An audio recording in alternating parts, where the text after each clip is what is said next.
thème que nous abordons, nous allons travailler ça 3 jours, c'est annuler la malédiction du sang. Amen. Amen. Écoute-moi. Parfois, ton plus grand problème, ce sont les paroles qui pèsent sur ta vie. Ce que tu es est le reflet de ce qu'on a dit sur ta vie. Beaucoup de personnes subissent ce qu'on a dit sur leur vie quand elles étaient dans le ventre de leur mère. D'autres, c'est quand elles sont nées qu'on a dit des choses. Tu ne seras jamais plus grand que ce qu'on a dit sur ta vie. Alléluia. Amen, amen. Écoute-moi, plein de personnes donnent leur vie à Jésus. Mais venir à Jésus n'arrête pas la malédiction. Amen. Venir à Jésus garantit le salut de ton âme et te donne la capacité de te libérer toi-même de la malédiction. Amen, amen, amen. Alléluia. Amen, amen. Voilà pourquoi tu vas voir des pasteurs qui sont mais qui sont pauvres. Écoute-moi, tant que tu ne réussis pas à localiser ce qui prédomine dans votre famille, tu ne pourras pas traiter le problème. Tout problème mal diagnostiqué sera mal traité. Tout problème non diagnostiqué ne sera pas traité. Et tes enfants vont hériter de ça. Alléluia. Une malédiction, c'est quoi? Une malédiction, c'est un ensemble de paroles négatives qui ont été prononcées, assistées et ouannées des esprits démoniaques dont le seul objectif, c'est de neutraliser la destinée de quelqu'un. Lorsque tu vois jusqu'où est-ce que ta famille passe, ça te permet de savoir quelle est la malédiction qui agit. Les malédictions ont plusieurs formes, elles sont multiformes, elles agissent de diverses et différentes manières. Tant que tu n'es pas conscient que dans votre famille, il y a une malédiction, tu seras toujours esclave. Écoute-moi, il n'existe aucune famille africaine, je préfère parler de l'Afrique parce que nous sommes noirs et nous sommes africains, où il n'y a pas de malédiction. Même chez les Belges, il y en a. Alléluia. D'une manière ou d'une autre, que tu le veux, non, nos ancêtres ont eu à baptiser avec des forces occultes. Et cela nous suit. Cela nous poursuit. Voilà pourquoi tu peux arriver à dormir et dans ton rêve, tu rencontres une dame que tu n'as jamais vue et qui te parle et qui te dit des choses. Un jour, j'ai fait la délivrance d'une femme à l'époque, on était encore dans le sécours ici. C'était une jeune fille. Elle n'a jamais connu sa mère. Sa mère est décédée depuis. Mais elle a vu sa mère dans les rêves. Et sa mère l'a poussée. Et sa mère parlait à travers elle. Gloire à Jésus. Ta dimension d'impact est à la mesure des paroles qui pèsent sur ta vie. Voilà pourquoi c'est capital d'avoir une autorité qui parle sur ta vie. Si tu veux voir quelqu'un qui va loin, regarde la personne qui parle dans sa vie. Si tu veux voir quelqu'un qui a les victoires dans ses batailles, regarde la personne qui parle dans sa vie. Toute victoire que tu as dans le règne physique est le fruit de tes victoires spirituelles. Il y a des guerres que tu ne pourras pas avoir la victoire jusqu'à ce que celui qui parle dans ta vie parle. Et ça produit les enfants de la victoire de gloire de foi. Dans la bataille auquel on est confronté, elle n'est pas d'abord physique, elle est d'abord spirituelle. Voilà pourquoi l'apôtre Paul va dire dans 1 Corinthiens chapitre 10, car les armes avec lesquelles nous combattons ne sont pas charnelles, elles sont puissantes, spirituelles, pour détruire et renverser les forces des ténèbres. Donc c'est dangereux et c'est une erreur pour plusieurs personnes de croire que non, maintenant je suis en Jésus, il n'y a plus de malédiction. C'est bien beau de chanter tout ça, mais il y a la réalité qui est là. Alléluia. J'entends souvent des hommes qui disent non, le Seigneur a dit dans Galates chapitre 4, verset 13, Jésus nous a affranchis de toute malédiction, donc il n'y a plus de malédiction. Tout ça c'est vrai. Mais dans les faits, qu'est-ce qu'on voit? Comment expliquer qu'avec tous les efforts que quelqu'un qui est digne de nouveau effectue, ça ne produit rien? Écoute-moi, je sors d'une famille exagérément compliquée. Alléluia. Quand je te dis compliqué, je ne te parle même pas de mon père ou de ma mère, je te parle d'avant mon père. J'ai cru derrière, après mes frères. Ils ont cru, ma mère a cru, elle a donné sa vie à Jésus dans les années 80. Elle a subi les persécutions ensuite. Mon premier grand frère, mon deuxième grand frère, ensuite moi, etc. Jusqu'à j'ai cru. Mais sauf que j'ai compris quelque chose. On peut croire nous tous, mais si on n'a pas la lumière qui nous éclaire, nous montre le chemin, on sera toujours dans les ténèbres victimes. Chez nous, c'est interdit d'être marié. J'ai attaqué quitté cette malédiction pour me marier. Oh, j'ai des grands frères qui sont là, mais qui ne se mariaient pas. C'est quand le deuxième qui a cru avant moi a compris ça. Et il est entré dans les batailles qu'il a accédé. Donc tu comprends que, écoute-moi très bien, le fait de rester, de dire non, je suis en Jésus, et ça c'est l'erreur de mon premier grand frère. Non, il y a plus un peu plus foncier. J'ai dit, ah, tu ouvres les yeux du type qu'ils comprennent que c'est une guerre spirituelle, il doit s'engager. Amen, amen, amen. Gloire à Jésus. Amen. Sans orgueil, ma condition est davantage plus meilleure que pour mes frères. Amen. Oh. Il y a des forces de ta famille que si tu n'attaques pas, tu vas rester sur place. Vérité. Que tu veux ou non, je t'informe que c'est comme ça, tu vas rester sur place. Aucun démon de ta famille ne va te laisser accéder à ta destinée parce que tu as supplié. Parfois, ils vont même te séduire en disant c'est parce que tu n'as pas fait une offrande sur l'autel. C'est un mensonge. Il y a tellement de belles filles dehors, mais pourquoi elles ne se marient pas? Il y a tellement de garçons intelligents, pourquoi elles ne se marient pas? Le problème de l'Afrique n'est pas le manque d'industrie. Non, parce que quand tu as la révélation de ce que tu es en train de te parler maintenant là, bien aimé, et là, quand la bénédiction apprend sur toi, même dans le désert, tu peux être milliardaire. Amen. Je dis même dans le désert, tu peux être milliardaire. Là où il n'y a rien, et rien ne produit. Lorsque je te prouve, attends, je te prouve. Et je vais te démontrer ça. Quand Jésus m'envoie à Gaoundéré, venir à Gaoundéré, Gaoundéré est le grand nom, ce n'est pas un endroit où un homme de Dieu peut dire qu'il prospère. Amen, amen. Vérité. Je suis venu trouver sans aucun des hommes de Dieu qui étaient là depuis avant moi, mais qui étaient dans une certaine misère. Ce qui fait que quand ils m'ont vu venir derrière et que je commençais à prendre un envol, ils se sont posé des questions. Le petit s'il est entré où? Il fait quoi? Je ne suis entré dans rien, j'ai brisé ce que vous faites. Quand tu brises, toute malédiction impose une limite. Toute malédiction exige que tu ne dépasses pas ce que tes parents n'ont pas pu dépasser. Mais ce soir, au nom de Jésus, je déclare dans ta bouche que tu vas ce qui te contrôle. C'est brisé. Toute malédiction est brisée. Dis avec moi, c'est brisé. Je sors de toute malédiction. Assieds-toi. Tu ne dois pas accepter que dans notre famille, qu'on atteint 70 ans. Les gens, tu sais, ma mère m'a dit ça. Quand sa mère est décédée, 70 ans. Je dis, tu sais que dans notre famille, sa mère avant elle, et ça, je dis, ça ne me concerne pas. Et je t'informe que ça ne me concerne pas. Non, tu sais que chez nous, nous on a les trucs lombaires, c'est depuis des générations. Tu dois arrêter ça. Tu te dis en toi-même, je suis né de Dieu, je suis de la race de Dieu. Ça ne peut pas contrôler ma vie. Ça ne peut pas agir dans mes veines. Alléluia. Dans toute famille, il existe une malédiction. Dans toutes les familles, j'ai dit, il n'en existe aucune des familles où il n'y a pas de malédiction. Ça n'existe pas. Voilà pourquoi maintenant Satan va tromper certains en disant que pour que tu sortes de ta condition pour marcher et être supérieur aux autres, entre dans des loges. Tu n'as pas besoin de ça. Tu as simplement besoin d'être uni en Jésus. Et le lien est brisé. Lorsque tu te mets sur le même diapason que le roi des rois et que tu t'alignes sur sa fréquence, le lien te lâche. La bénédiction se change en bénédiction. Donne un amen comme le tonnerre, ça se passe dans ta vie. Ça se change. Regarde, Romains chapitre 8, à partir du verset 1. Le Seigneur va nous montrer ceci. Donc, quand on parle de malédiction, on parle de condamnation, on parle de revendication. Lorsqu'il y a malédiction, il y a automatiquement réclamation. Lorsqu'il y a malédiction, il y a alliance, il y a autel, il y a sacrificateur. Il y a toutes ces choses et tous ces ingrédients que Satan utilise pour neutraliser les gens. Amen. Amen. Voilà pourquoi tu vas voir des personnes qui sont longtemps en Jésus.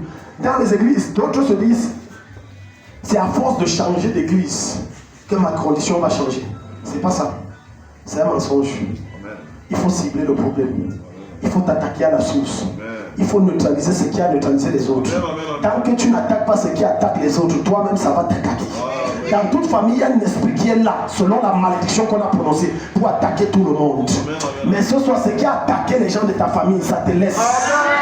Attends, tu n'as pas compris. Ça a bloqué le passage au jour. Mais quand tu arrives, ça déroule le tapis, ça te laisse. Ah, j'annonce à quelqu'un une nouvelle saison de sang dans ta vie. Il n'y a donc maintenant aucune condamnation pour ceux qui sont en Jésus-Christ. J'aime la version d'Abbé. La version de la Bible dit qu'il n'y a donc aucune condamnation pour ceux qui sont unis. C'est différent. Unis. Unis, ça veut dire ceux qui ont une communion, ceux qui ont une relation, ceux qui marchent selon les voies de Jésus, ceux qui appliquent ses principes. À partir de ce moment, la malédiction n'opère plus. Gloire à Jésus.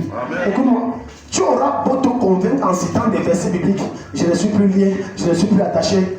C'est ça comme tu veux. Tant que tu n'attaques pas ses forces, tu seras sur place. Je connais plein de personnes comme ça.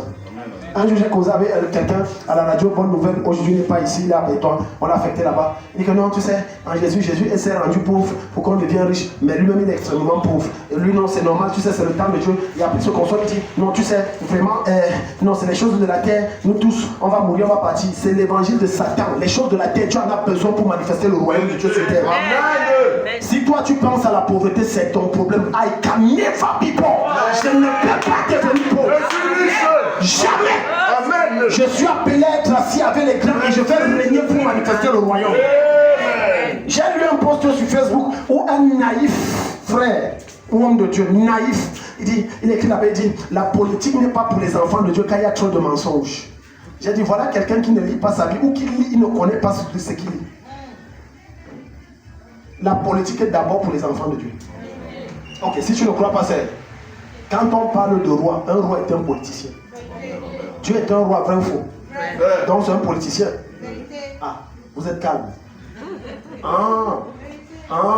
Je peux vous citer autant de listes que vous êtes des hommes de Dieu dans la Bible qui étaient des politiciens. Joseph était un politicien. La politique, c'est quoi? C'est la capacité de gérer une cité et les hommes qui s'y trouvent. C'est ça la politique. Et on ne peut pas forcément la gérer dans le mensonge. On peut la gérer dans la sagesse. Amen. Et c'est ce que Joseph a fait. Laisse-moi te dire quelque chose. Pour cette nation, pendant que Dieu est en train d'envoyer un vent pour changer les gens qui sont au système de cette nation, le Cameroun, Dieu cherche les Joseph et les David qui veulent être. C'est moi. Et toi, tu me dis que non, la politique, c'est... Non, Satan n'a rien créé. Arrêtez de donner trop de gloire et de célébration au diable. Quand tu dis la politique n'est pas pour les enfants de Dieu, tu dis que c'est pour le diable. Satan n'a rien créé. Amen, amen, amen, amen. Quelqu'un dit avec moi, je suis un grand dans cette nation. Quelqu'un dit avec moi, je suis un grand dans cette nation. Alléluia. Amen, amen. Je causais avec un de mes fils et je disais que j'aime la façon que tu penses et je comprends que mon esprit en toi. Amen. Je déteste marcher avec les gens qui pensent petit. Amen. Je marche avec les gens qui voient loin. Amen. Oui, quand tu te traites d'orgueilleux, ce n'est pas un problème. Tes mains vont te célébrer. Quand tu as marché avec les pauvres, donc vraiment tu sais c'est l'association des pauvres, non? Tu seras pauvre. Amen. Amen. Tu lis mal ta Bible. Ta même Bible, et je ne cesserai de vous dire ça dans le livre de Proverbes, celui qui marche avec les sages sera ça, celui qui marche avec les grands sera. Mais toi tu dis que non, c'est l'humilité, ce n'est pas l'humilité, c'est la bêtise. Vois grand, marche avec les gens de la taille. Quand tu atteins leur taille, tu cherches un niveau supérieur. C'est comme ça que Dieu t'amène loin. Donc il n'y a plus de condamnation pour ceux qui sont unis en Christ Jésus. En effet, la loi de l'esprit de vie en Jésus-Christ m'a affranchi de la loi du péché. Qu'est-ce que ça veut dire? Aussi longtemps que le pouvoir du péché règne dans ta vie, la malédiction va venir. Donc ce verset vient démontrer à suffisance que ceux qui disent que non, quand on est en Jésus, il n'y a plus de malédiction, c'est faux. Si tu ne marches pas selon les préceptes de Dieu, la malédiction va régner. Gloire à Jésus. Gloire à Jésus. Lorsqu'on parle de malédiction, c'est une réalité. Ce n'est pas une utopie. Elle est tellement réelle dans les familles. Regardez. Écoute-moi. Tout à l'heure, on va entrer dans la dimension du sang. Et Dieu va t'enseigner jusqu'à. Amen. On va entrer dans la dimension du sang. Si tu... L'une des preuves qui montre que tu es sous une malédiction, c'est que certains d'entre vous ne pensent pas plus grand que leur père. C'est dangereux, ça veut dire que tu es sous une malédiction. Quand tu dis je veux être comme mon père, c'est une erreur, c'est un échec. Tu dois dire je dois être plus que mon père. Aïe aïe aïe aïe. Est-ce que Dieu parle à quelqu'un ce soir? Non, tu sais, mon père a construit une maison de 2 chambres, un salon avec une cuisine dehors, donc je veux faire aussi comme ça. Aïe aïe aïe, tu es un échec très mal. Tu es un échec très mal. ça veut dire que tu es sous une malédiction familiale qui te contrôle à ne jamais dépasser les limites de la famille. Gloire à Jésus. Certains d'entre vous qui avez cru un peu tard et que vous avez un âge avancé, les esprits occultes de vos familles vous font croire que non, Dieu est déjà vieux, tu ne peux plus vivre certaines choses. Mais Abraham était vieux, il a vécu beaucoup de choses que même les jeunes d'aujourd'hui n'ont pas vécu. Gloire à Jésus. Amen. Gloire à Jésus. Amen. Comment se fait-il que tu dis que tu sais Dieu et ta vie ressemble au païen? Est-ce que tu sais que ton corps, regarde, la Bible va te dire, mon corps est quoi? Le temple de qui? De qui? Le Saint-Esprit, c'est qui? Dieu habite dans ton corps et ton corps lui appartient. Et comment peux-tu accepter que c'est ma maladie? Tu sais, le plus grand problème de l'Afrique, c'est la mentalité. Notre plus grande malédiction en Afrique, c'est notre mentalité. Amen, amen, amen. Un homme qui n'est pas délivré de la mauvaise mentalité, de la vaine manière de vivre, c'est la pire des malédictions qui pèse sur sa vie. Pourquoi? Parce que même lorsque Satan aurait abandonné sa vie, il continuerait à vivre comme un malheureux, un pauvre et un mendiant. À cause de sa mentalité. Voilà pourquoi il y a certains ici, dès qu'on parle de grandeur, leur esprit est bloqué. Amen. Amen, amen. Il y a des gens ici que même lorsqu'on donne des prophéties, ils ne croient pas. Tellement ils souffrent. Ils disent, hey, ça. Bon, en tout cas, on va voir. Parce que tu es venu ici ce soir, quelque chose de grand va te visiter. Amen. Quelque chose de glorieux va te visiter. Amen. Au nom de Jésus. Amen. Bien aimé, je vais dire quelque chose qui va choquer certaines mamans. Mais c'est vrai. Je peux vous dire, écoute-moi. C'est une bêtise pour un Africain de rêver d'aller vivre chez les Blancs. C'est vrai. Tu as vu, tu vois, il n'y a pas, mais il y a. Non, non, je dis quoi comme ça? Parce que dans votre tête, l'Europe et les États-Unis, c'est le paradis. Est-ce que vous savez que là-bas, c'est plus qu'ici? Attends, je t'explique, attends, je vous explique, attends. Quand tu manques le sel, là-bas, on ne demande pas le sel. Ici, tu peux demander le sel. Ok. Là-bas, tu ne peux pas toquer et dire que j'ai faim, on te donne. Je peux aller chez n'importe qui, même si je ne suis pas pasteur, dire que maman, j'ai faim, on sort un repas, on te donne. Vrai ou faux? Ok. Maintenant, quand vous allez voir les films et que vous allez voir les documentaires sur leur continent et sur leur pays, on ne va filmer que les bons endroits. Est-ce que vous savez qu'il y a des endroits où il y a des misérables, c'est pire qu'ici? Ok, vous ne croyez pas. Il y a 2 jours, je causais avec mon grand frère qui est en Suisse et qui envoie des trucs à Suisse. Il s'est marié avec une Suisse. Amen. Regarde, mon grand frère, il me dit, je suis venu ici. Il n'y a rien. Il n'y a rien par rapport à la vie. Le seul truc où il ne dépasse, c'est développer. Mais j'ai vu les pauvres comme en Afrique demander l'argent. J'ai dit, hein? Il me dit, oui, il n'y a rien ici. On dit, ok, il y a les immeubles, les infrastructures, c'est beau, c'est joli, c'est tout. Non, il n'y a rien ici. J'ai vu des gens misérables, j'ai vu des endroits que tu crois que tu es en Afrique. Tellement c'est bruyant, il dit, il n'y a rien. Donc c'est une malédiction pour l'Africain de rêver que j'envoie mon enfant en Europe. Est-ce que tu sais que le temps vient où les Blancs vont immigrer pour l'Afrique? Parce que leur économie va chuter. J'ai dit leur économie va chuter. Amen. Ils vont migrer pour l'Afrique. Je regarde, dans mes pays de rêves, je n'ai jamais rêvé à vivre en Belgique. Même mon grand frère, laquelle a dit que non, je m'installe bien, tu viens, j'ai dit que je viens faire quoi? Je te parle de celui qui est en Suisse. Là, je dis que je viens faire quoi? Non, non, non.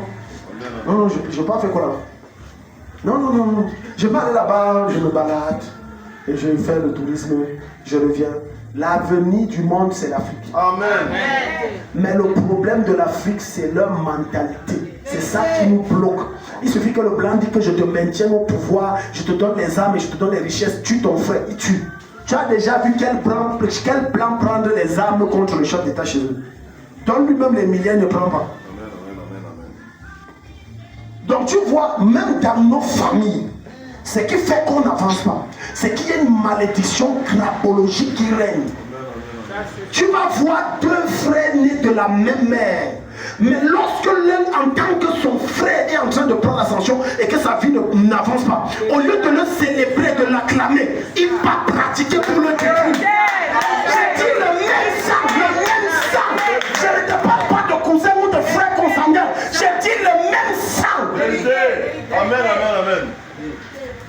On ne voit que ça en Afrique. Chez le blanc, il n'y a pas ça. Mais en Afrique, je dis en Afrique, au point de nos jours en Afrique, quand une maman a accouché ses enfants ont réussi. Elle dit que ses enfants sont des feignants. Elle est obligée de mentir à sa propre soeur. Parce que sinon sa propre soeur va pratiquer pour tuer ses enfants. Vérité. Aujourd'hui en Afrique, on est obligé de se cacher quand on fait les choses. Parce que les gens qui nous attaquent et nous combattent, ce sont les membres de nos familles. Quand tu te dis un jour à ton frère de sang que mon fils ira l'année prochaine en bain, j'ai bien peur qu'il deviendra fou à défaut d'être malade. Amen. Je te dis, Amen. j'ai dit ton propre frère de même sang. J'ai reçu des personnes ici qui disent ma soeur me jalouse parce que mes enfants ont trop fréquenté. Elle a dit je vais donc voir ce que tes enfants seront. Comme tu veux montrer, vous voulez me montrer quoi? Je suis simplement venu te dire qu'il a encore une bague. Donc vous venez me montrer que vous êtes très fort. Je veux donc voir ce qu'ils feront avec le bac là. Au nom de Jésus, quiconque a arrêté et a maudit des enfants bloquant leur destinée, j'enlève cette malédiction sur eux. Je l'envoie ta vie de au nom de Jésus.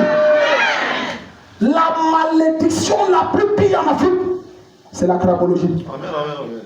On ne veut pas voir l'autre avancer. On ne veut pas voir l'autre prospérer. On ne veut pas voir l'autre exceller. Il suffit que tu construis même une petite maison, tu es mort. Je m'adresse à certains d'entre vous qui aiment, lorsqu'ils ont construit leur petite une, appeler toute la famille, venez voir, c'est une erreur. Tu mets ta vie et celle de tes enfants en danger. Amen. Celui qui veut vivre longtemps heureux doit vivre caché. Amen. Caché. Amen. Il y a une famille ici, dans l'église. Le Seigneur a fait des miracles dans leur vie et tout. Ça, quand tu arrives dans la famille de la maman, tout le monde sont des grosses têtes. Maston, ceci, licence en cela, ma chef. Et tu fais quoi? Il est à la maison. L'autre devait soutenir le maston, on a frappé tout, paralysé.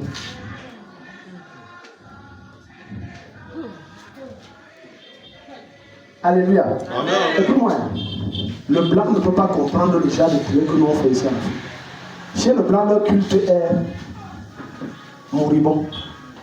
C'est un culte de manière, un culte de noblesse. En Afrique, nos cultes sont violents et brutaux. Parce qu'on connaît le genre de sorcellerie et de démons qu'on confond. Amen. Tu as déjà assisté au culte des blancs. Soyez bénis. Alléluia. La grâce est sur vous. La main du Seigneur vous accompagne. Quand tu dis, oh, non, tout c'est l'amour. L'amour. Ah, viens en Afrique. Tout c'est l'amour, là, ça va finir ici. Un jour, un missionnaire blanc arrive à l'Est, dans le village de l'Est, pour prêcher l'évangile. On lui dit que le village c'est compliqué. Il dit, oh non, c'est psychologique, vous savez, vous avez trop de problèmes psychologiques en Afrique. Quand on a logé dans l'auberge, installé à l'auberge, le gars avait dormi, la table d'abord bouge tout. Il se réveille, il dit, qu'est-ce qui s'est passé? Il dit que non, c'est dans ma tête ne me joue plus les tours. Le verre s'est soulevé, pape verset le soulevé, il dit, hey, la même nuit il a fui, il a dit, je rentre en Europe. L'Afrique, c'est l'Afrique. Les démons ici, don't joke. Les démons ici ne blaguent pas. Alléluia. Alléluia. C'est pour ça que sois violent d'esprit. Et Jésus m'a dit quelque chose de très profond. Il m'a dit le royaume des cieux est pour ceux qui sont violents.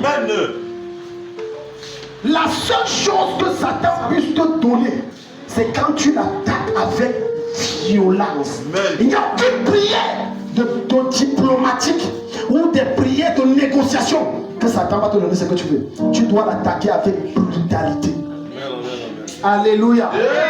Maintenant, regardons 2 ou 3 causes qui font qu'il y a la malédiction dans les familles. Première chose, l'héritage du sang. L'héritage du sang. Je t'en supplie, l'enseignement s'il va te venir. Je pleure ceux qui attendent seulement les vendredis pour venir parce qu'on les a habitués qu'au vendredi. Écoute-moi très bien et je t'en supplie toute ton attention. L'esprit va t'enseigner. Regarde. Méfie-toi du liquide qui coule dans ton corps. C'est ça qui contrôle ta vie. Ok. Quand tu vas voir un papa et une maman aller ensemble et avoir un enfant, l'enfant là qui le vaut non va ressembler à l'un des deux parents. Tu sais pourquoi? Son sang a reçu des informations selon lequel il doit être formé. Mais ça ne s'arrête pas là-bas. Ça va maintenant jusqu'au caractère, au comportement et au style de vie. Maintenant, tu seras surpris de voir que ton enfant que tu as éduqué dans les lois de Dieu est un grand voleur, un grand bandit, un gars orgueilleux et arrogant. Son sang ne reproduit qu'en lui que l'information d'un de tes parents sur qui il a copié ça et qui se reproduit. Et tu vas dire, je ne connais pas. Non, c'est dans le sang. Beaucoup d'entre nous souffrons parce qu'on n'a pas traité notre sang. Quand tu t'engages à traiter ton sens en profondeur, il y a des choses qui ne peuvent plus te suivre. Certains d'entre vous, on va te dire, et tu auras beau nier, mais c'est la vérité. Il a les attitudes de son père. Ni comme tu veux, c'est vrai. Parce que le sang qui est en toi impose que tu agisses comme ton père. Jusqu'à ce que tu brises ça. Amen. Tu continueras à être comme ton père. Tu continueras à marcher comme ta mère. Regarde, Ézéchiel chapitre 16, le verset 44 à 45. Donc, les gens subissent les malédictions parce que la malédiction n'est nulle part ailleurs que dans ton sang. Donc, quand tu perçois qu'un de tes parents a une telle maladie, commence à traiter cette maladie dans ton sang. Je ne te parle pas des injections, je ne parle pas des bilans de santé, ni des médicaments. Je te parle d'un travail spirituel du sang. Plein de personnes sont pauvres parce qu'elles ont hérité la pauvreté dans leur sang. Quand tu as cette malédiction de pauvreté dans ton sang, peu importe les efforts que tu peux faire, l'esprit qui communique avec ton sang va imposer que tu ne dépasses pas certaines limites financières. Dieu parle à quelqu'un. Voilà pourquoi tu vas voir des personnes. On aura prié pour sa guérison. Ça va aller pendant 1 mois, 2 mois. Ça va revenir. Pourquoi? Parce que l'information que ton sang a reçue, il communique aux esprits. Maintenant, si tes parents ou tes grands-parents ou tes ancêtres avaient consulté constamment des marabouts, ils avaient fait des pactes, automatiquement cette information est injectée dans le sang. Et les esprits occultes qu'ils ont invoqués vont agir en fonction de l'information qui est dans le sang.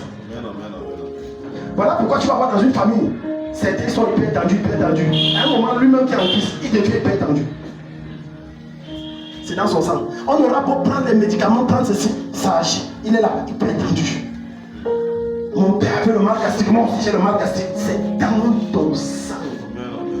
Le sang que tu vois là qui coule de toi porte toute ta destinée. On a défini vos vies par rapport à votre sang. Maintenant tu vas entrer dans une famille où celle qui a 3 couchés à 2 enfants, sinon normalement tu n'en as pas. C'est l'information du sang. Et tu vas voir maintenant, chaque fois qu'elle enseigne, fausse couche, le sang rejette parce qu'il a dans son information, dans son ADN, l'information que quiconque veut porter un enfant, ça doit sortir. Dans la limite que tu te plains, que je ne comprends pas pourquoi, avec les dîmes que je paye, les sacrifices que je fais à Dieu, les semences que je dépose, pourquoi ma vie n'avance pas alors que je prie et je jeûne?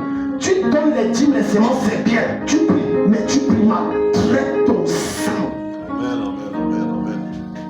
Regarde ce qu'Ézéchiel va nous dire. 16 chapitre 16, verset 44. Voici tous ceux qui disent des proverbes. T'appliqueront ce proverbe. Telle mère, telle mère, telle mère. Maintenant, tu ne vas pas comprendre que ta propre fille que tu as enfantée, quand tu vois ses attitudes, tu te revois. Amen. Comment? Ce n'est pas sa faute à elle. Tu auras beau gronder. Tu sais pourquoi elle ne peut pas changer? Ce n'est pas en criant que l'enfant va changer. Non, c'est en changeant l'information qui est dans son sang. Parce que dans son sang, on a laissé une information. Elle doit mener une vie de débauche. Elle doit coucher les hommes. Elle doit être irrespectueuse. Maintenant, le sang donne l'information à l'esprit. aux esprits. Et les esprits veillent à ce que ta vie soit ainsi. C'est pour ça qu'il y a des enfants qu'on aura beau fouetter, tabasser. Ils ne changent pas. Parce que l'information qui est dans son sang, il a hérité soit de papa, soit de maman. Donc maintenant, regarde, écoute-moi très bien. Si ton père était sorcier, lorsque tu rencontres Jésus, le premier travail que tu dois faire, c'est détruire la sorcellerie dans le sang. Ok. Un jour, le révérend Fofosi, qui est mon mentor, j'ai mis Fofosi. J'étais allé le rencontrer, ça c'est dans les années 2017, 2016, 2015. Et il me reçoit dans son bureau. Et il me présente que bon voilà la soeur telle, elle a des problèmes de ceci, de cela. Et la soeur dans sa famille, il n'y a que les Kamsi. Et elle-même avant de venir à Jésus, elle était Kamsi. Tu sais pourquoi l'esprit la désigne comme Kamsi? Le lien du sang impose qu'il y ait un héritier. En sorcellerie, lorsque un agent ou un serviteur de Satan meurt, les démons vont se charger de choisir celui qui doit hériter. Amen, amen, il y a toujours un héritier. Pour continuer le travail, il y a toujours un héritier. Voilà pourquoi, lorsque ton enfant naît et que tu ne le dédies pas à Dieu pour limiter les dégâts, tu seras surpris que l'enfant là te dit: maman, quand je dors, j'entre, je me retrouve à la cuisine. Tantôt, je me retrouve en train de traverser les portes. C'est dans le sang. Un jour, j'ai retrouvé un monsieur, j'ai reçu une maman qui s'est plainte de son mari, qui fait des pratiques et tout. Un jour, sa fille dit: maman, des fois, quand je dors, je me retrouve à Dan. Oui, je voyage, je pars à Dan, j'entre dans les chambres des gens, je fais ci, je fais ça. Et après, je reviens dans mon corps, mais je me sens fatigué quand je me reviens. Tant que ce qui est dans ton sang n'est pas traité,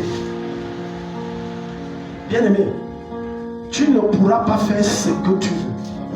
Tu feras ce que ton sang t'impose de faire. Verset 47. Tu es la fille de ta mère.